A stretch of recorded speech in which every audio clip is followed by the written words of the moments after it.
What is up, everyone? It is the Cinephile here, bringing you another one-on-one review of a movie, seeing that the wife doesn't really care much for horror movies. So here we go.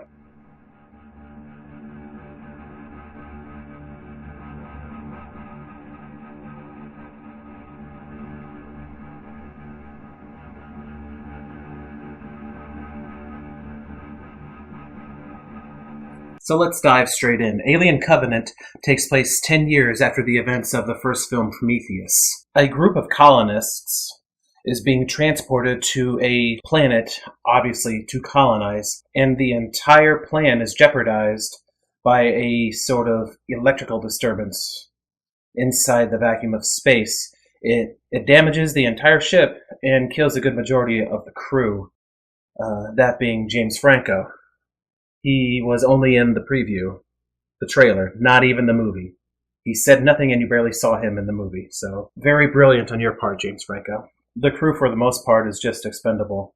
There's an Ellen Ripley knockoff, and for some reason Danny McBride is in this. I don't like Danny McBride in anything.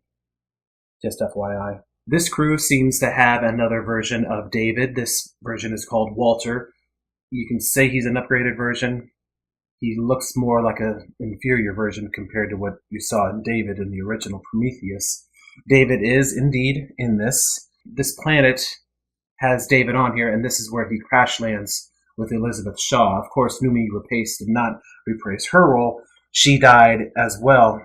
I'm going to try and keep spoilers out of this in case you are willing to watch this. Me personally, I did enjoy this. This felt more like an Alien movie than something like Prometheus. Prometheus, I didn't really get much of an Alien type of movie out of this, obviously, until the very end.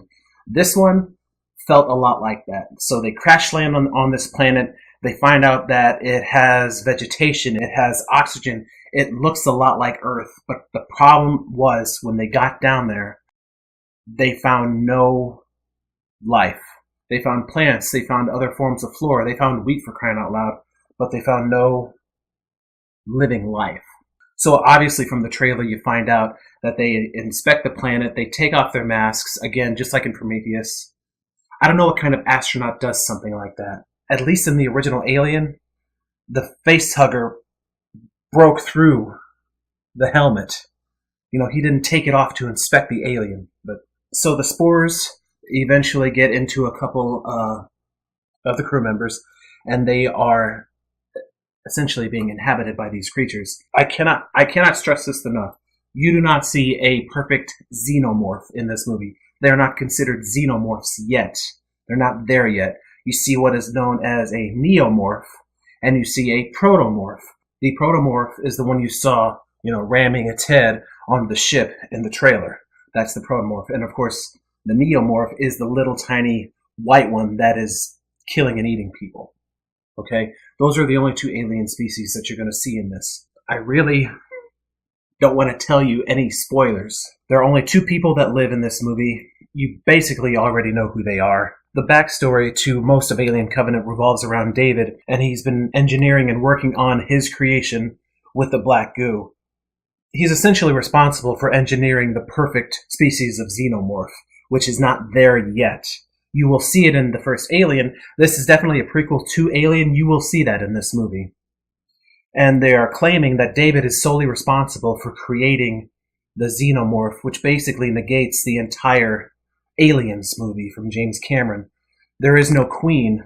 Apparently, David created these creatures. You can take that with a grain of salt. You can interpret it any way you want. That was my interpretation. Ridley Scott said, "F you, James Cameron.